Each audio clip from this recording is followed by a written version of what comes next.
সাবেক রাষ্ট্রপতি শহীদ জিয়াউর রহমানের ৪৫তম শাহাদাত বার্ষিকী উপলক্ষে দুস্থদের মধ্যে খাবার ও কাপড় বিতরণ কর্মসূচি পালন করছে ঢাকা মহানগর উত্তর ও দক্ষিণ বিএনপি। ৩০ মে জিয়াউর রহমানের কবর জিয়ারতের পর মানিক মিয়া এভিনিউয়ের টিএনটি মাঠে ঢাকা মহানগর উত্তর বিএনপি আয়োজিত কর্মসূচির উদ্বোধন করেন প্রধানমন্ত্রী তারেক রহমান। এরপর তিনি Shyamoli square, Pallabi metro station, ECB চত্বর, কুড়িল বিশ্ব রোড সহ রাজধানীর ১৬টি এলাকায় দুস্থদের মধ্যে খাবার ও কাপড় বিতরণ কর্মসূচিতে অংশ নেবেন। পরে ঢাকা মহানগর দক্ষিণ বিএনপির উদ্যোগে আয়োজিত কর্মসূচিতেও যোগ দেওয়ার কথা রয়েছে প্রধানমন্ত্রীর।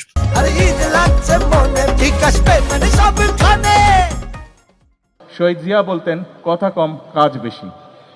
সেজন্যই আসুন আমরা আজকে যে সকল মানুষের পাশে দাঁড়াতে চেয়েছি, আমরা যাতে সুন্দর সুশৃঙ্খলভাবে সেই সকল দুস্থ মানুষের পাশে দাঁড়াতে পারি এবং একই সাথে তাদেরকে সহযোগিতা করতে পারি।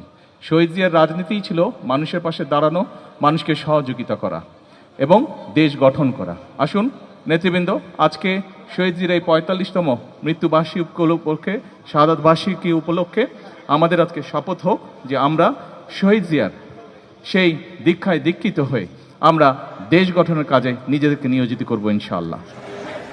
বিএনপি নেতারা বলেন, শাহাদাত বার্ষিকীর আনুষ্ঠানিকতার পাশাপাশি মানবিক সহায়তার মাধ্যমে অসহায় মানুষের পাশে থাকতেই এই উদ্যোগ নেওয়া হয়েছে।